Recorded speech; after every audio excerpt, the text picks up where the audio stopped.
Ika-25 Kabanata.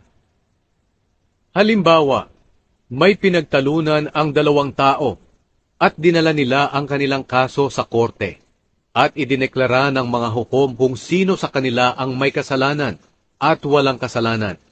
Kung sinentensyahan ng hukom na hagupitin ang may kasalanan, padadapain siya sa harap ng hukom at hahagupitin ayon sa bigat ng kasalanan na kanyang ginawa.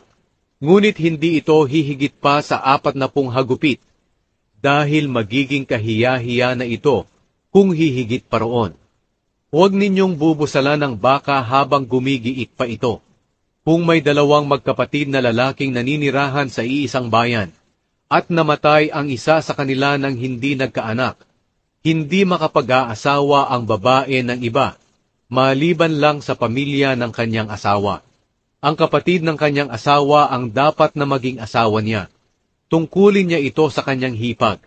Ang panganay nilang anak ay ituturing na anak ng namatay na kapatid, para hindi mawala ang kanyang pangalan sa Israel. Pero kung ayaw mapangasawa ng kapatid ng namatay ang byuda, pupunta ang byuda sa mga tagapamahala roon sa pintuan ng bayan at sasabihin, "Hindi pumayag ang aking bayaw na bigyan ng lahi ang kanyang kapatid sa Israel.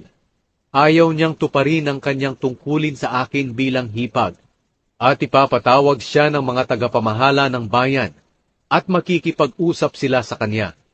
Kung talagang ayaw pa rin niyang pakasalan ng byuda, lalapitan siya ng byuda sa harap ng mga tagapamahala at kukunin niya ang sandalyas ng kanyang hipag at duduraan niya sa mukha at sasabihin, "Ganyan ang gagawin sa lalaking hindi pumapayag na bigyan ng lahi ang kanyang kapatid na namatay." Ang pamilya ng taong ito ay tatawagin sa Israel na pamilya ng taong kinuhanan ng sandalyas.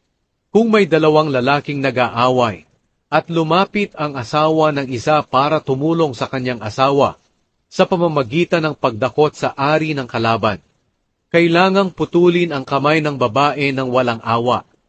Huwag kayong mandaraya sa inyong pagtimbang at pagtakad. Gumamit kayo ng tamang timbangan at takalan, para mabuhay kayo ng matagal sa lupaing ibinibigay sa inyo ng Panginoon na inyong Diyos. Sapagkat kasuklam-suklam sa Panginoon na inyong Diyos ang taong mandaraya, alalahanin ninyo ang ginawa ng mga Amalekita sa inyo nang lumabas kayo sa Ehipto. Sinalakay nila kayo noong pagod na kayo, at pinagpapatay nila ang inyong mga kasama na nasa hulihan. Wala silang takot sa Panginoon, kaya patayin ninyo ang lahat ng mga Amalekita kapag binigyan na kayo ng Panginoon na inyong Diyos ng kapayapaan doon sa lupaing ibinibigay niya sa inyo na inyong aangkinin. Huwag ninyo itong kalilimutan.